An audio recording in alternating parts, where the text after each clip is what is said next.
नमस्कार, मैं हूं अमित पालित। नमस्कार, स्वागत है आपका। आपके साथ मैं हूं ज्योत्सना पाटनी। सुबह की बड़ी खबर, दिल्ली में होने वाले G20 शिखर सम्मेलन का काउंटडाउन शुरू हो चुका है। मेहमानों के आने का सिलसिला भी शुरू हो चुका है।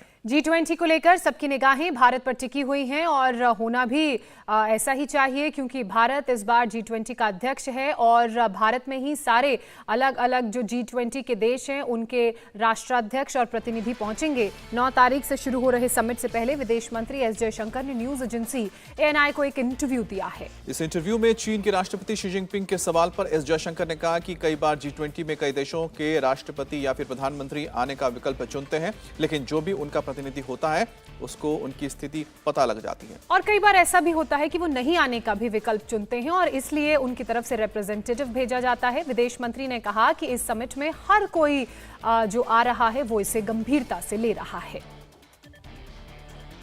तो विदेश मंत्री डॉक्टर एस जयशंकर के इस बयान को आप सुन रहे हैं। दरअसल 9 तारीख से जहां एक तरफ G20 शिखर सम्मेलन शुरू हो रहा है, तो उस समिट से पहले विदेश मंत्री डॉक्टर एस जयशंकर ने न्यूज एजेंसी ANI को अपने एक इंटरव्यू में ये कहा है कि जो चीन के राष्ट्रपति हैं शी जिनपिंग, क्योंकि उनकी तरफ से ये बात सामने आ चुकी है कि वो नहीं आएंगे, तो ऐसे में उस लिहाज से उन्होंने कहा कि G20 में कई बार कई देशों के राष्ट्राध्यक्ष, राष्ट्रपति या प्रधानमंत्री हिस्सा नहीं ले पाते हैं, लेकिन इसका मतलब ये नहीं है कि वो इस समिट को महत्वपूर्ण नहीं समझते हैं। ये उनका विकल्प होता है, लेकिन उनकी तरफ से जो भी आता है वो पूरी स्थिति से अवगत रहता है। क्या उन्होंने कहा, सुनिए। Will the New Delhi meeting reposition finance infrastructure frameworks to stimulate global growth, or like in the past, is it going to be for the growth of just a few? Well, first of all, Smita, good to talk to you. And as you can see, this is like the home stretch.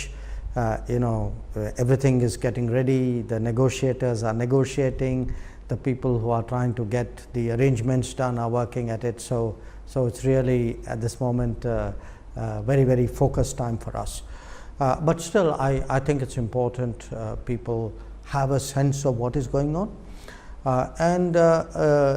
My reading right now of the G20 is that there are a whole lot of issues.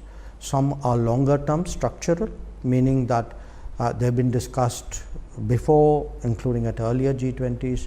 Some are more emergent. They are issues of the last year, maybe the last 2-3 years, which have again come to head. India TV हर वक्त हर जगह download करने के लिए search करें India TV news Google Play Store या app store पर।